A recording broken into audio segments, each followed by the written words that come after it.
함몰유두 교정 수술 전에 알아야 할 내용. 큰 결심을 앞두고 함몰유두 수술병원을 찾고 계신 분들을 위해 수술 전 반드시 체크해야 할 의학적 기준과 올바른 선택 방법에 대해 안내해 드리고자 합니다.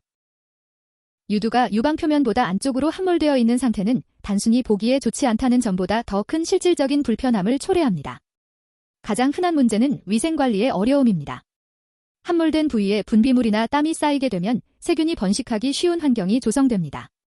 이로 인해 만성적인 유선염이나 유관 확장증 같은 질환으로 이어질 수 있으며 심한 경우 유두 주변이 붉게 붓고 통증을 동반하는 화농성 염증이 반복되기도 합니다. 따라서 함몰유두 수술병원을 선택할 때는 단순히 예뻐지는 결과만을 기대하기보다 질환의 고리를 끊어내고 유방의 본래 기능을 회복하는 데 목적을 두어야 합니다. 효과적인 교정을 위해서는 본인의 상태가 어느 단계에 해당하는지 정확히 파악하는 것이 우선입니다.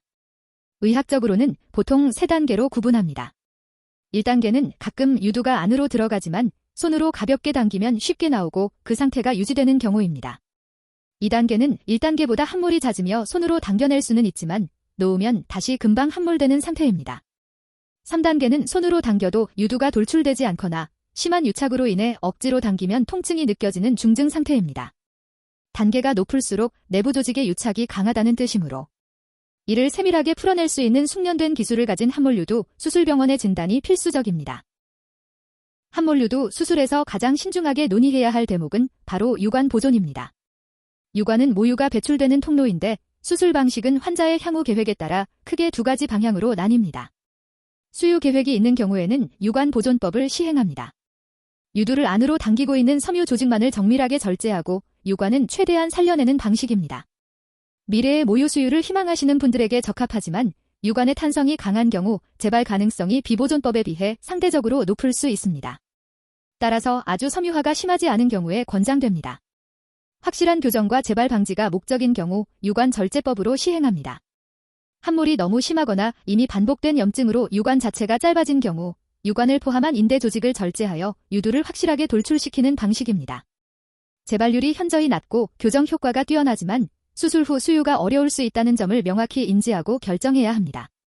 이처럼 개인의 생애 주기와 우선순위에 맞춘 맞춤형 플랜을 제시하는 병원인지 확인하는 것이 무엇보다 중요합니다. 수술을 망설이는 가장 큰 이유 중 하나는 흉터에 대한 걱정입니다. 현대의 교정술은 보통 유두 주변의 최소 절개를 통해 진행됩니다. 약 3mm 내외의 미세한 절개선을 유두 주름선에 맞추어 디자인하기 때문에 회복 후에는 육안으로 흉터를 찾기 힘들 정도로 자연스럽게 정리되는 편입니다.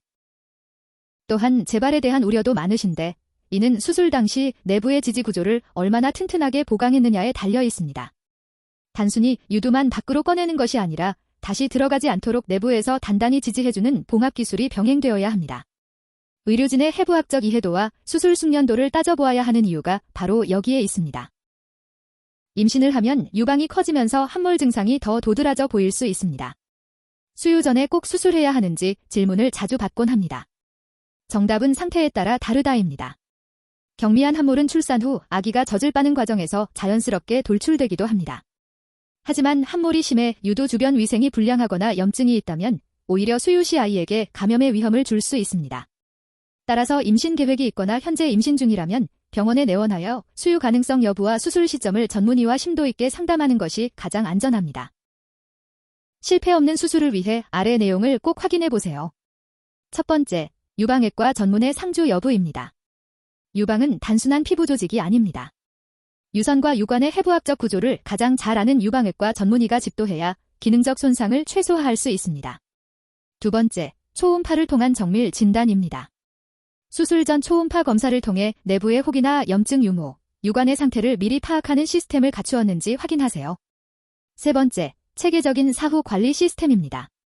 수술 후 일정 기간 유두 모양이 잘 유지되는지, 감염 관리는 어떻게 이루어지는지 꼼꼼히 챙겨주는 병원이어야 합니다. 함몰유두는 부끄러워하거나 숨겨야 할 대상이 아닙니다. 적절한 시기에 올바른 치료를 받는다면 위생적인 불편함에서 벗어나는 것은 물론 여성으로서의 자신감까지 되찾을 수 있습니다.